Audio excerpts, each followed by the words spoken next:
social engineering. It was a document of hope and aspiration for teeming millions. Its provisions were incorporated after extensive deliberation in the Constituent Assembly and keeping in view the social, cultural, and economic conditions prevailing in the country. I am proud to say that my father was a freedom fighter and who was also a member of Constituent Assembly and played a significant role in the drafting of the Constitution.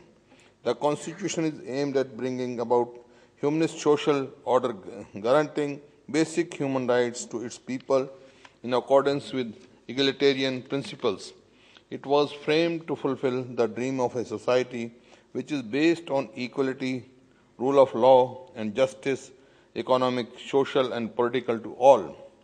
It heralded the dawn of a new era and has guided our destiny. More than a sacred book, our Constitution is an organic document charting out the path of good governance of the country. It is a flexible and live document which is the fountainhead of all laws that governs the largest democracy in the world. In fact, it is a spine on which rests the edifice of our system of governance, be it the legislature, executive, or the judiciary. Being the largest written constitution of the world, even after 60 years of its inception, it has withstood the test of time in trying circumstances. It is up to the incumbent of public offices to ensure that the operation and implementation of the constitutional provision is done in a letter and spirit. Our Constitution is a versatile and dynamic instrument of governance given to us by a futuristic vision of its founding fathers. It is flexible and keeps growing in importance and utility along with ever-changing facets of our multicultural, multilinguistic, and multi-dimensional society.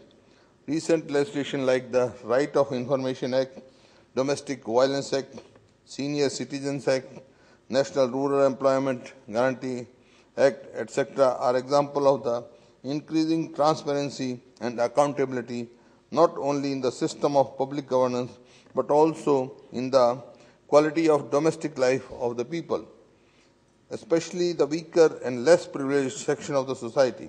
Our Constitution is a fundamentally sound document, and its preamble, fundamental rights, and most of the directive principles of the state policy are as relevant today as even before. But the onus is on the state to ensure that the dispensation of justice, protection of basic liberties, enforcement of bureaucratic accountability, and appointment and accountability of constitutional functions is maintained. We must realize that the Constitution of India is not an end, but means to an end. Dr. Aggarwala possesses a wide spectrum of knowledge of several branches of law, which is evident from the fact that he has authored several exceptional publications. His engagement with human rights concepts have shaped legal thought and practice and have upheld the promise of significant innovation and creative synthesis in the law. It is indeed admirable that Dr. Aggarwala has brought about this magnificent work that has bridged the gap between theory and practice of the Constitution. I extend my felicitation to Dr. Aggarwala and wish him all success. Thank you very much.